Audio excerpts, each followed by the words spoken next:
Bonjour et bienvenue, amis fantaisistes. Aujourd'hui, penchons-nous sur une roche métamorphique très dure, pouvant être de couleur noire, verte ou blanchâtre. C'est aussi la pierre royale et philosophique de la Chine antique. Vous l'aurez deviné, ramassons en ce jour une pierre de jade.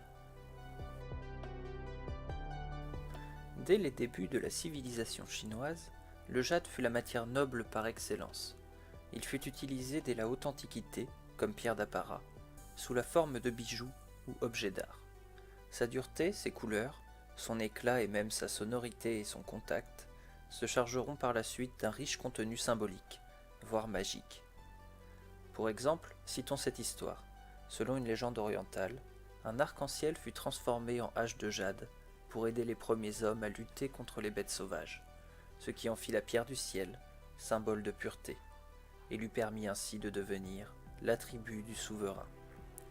Dans un autre registre, le jade est aussi le symbole des 5 vertus morales du confucianisme, les Gojo, qui sont Jin, l'amour, la bonté et la fraternité, Gi, la droiture et la justice, Rei, la bienséance, la politesse, Qi, la sagesse, et enfin Shin, la loyauté et la sincérité.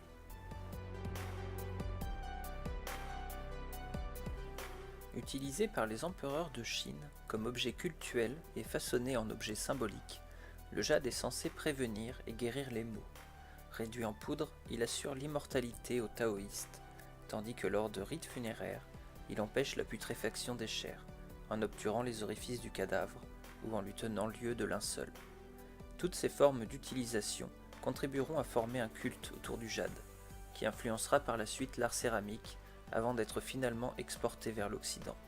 Ce sont les Portugais qui introduisirent le jade en Europe, à partir de leur comptoir chinois, et l'appelèrent pierre des lombes, ou néphrite, en rapport avec la région lombaire du corps humain, et lui prêtèrent des pouvoirs contre les maladies du rein. Parmi les innombrables œuvres aux formes diverses que le jade a pu engendrer, il nous est possible de recenser les principales, qui sont le ge, une hache poignard ou une hallebarde, le bi, un disque percé en son centre et symbolisant le ciel, et le zong, un cylindre pris dans un cube souhaitant symboliser la terre.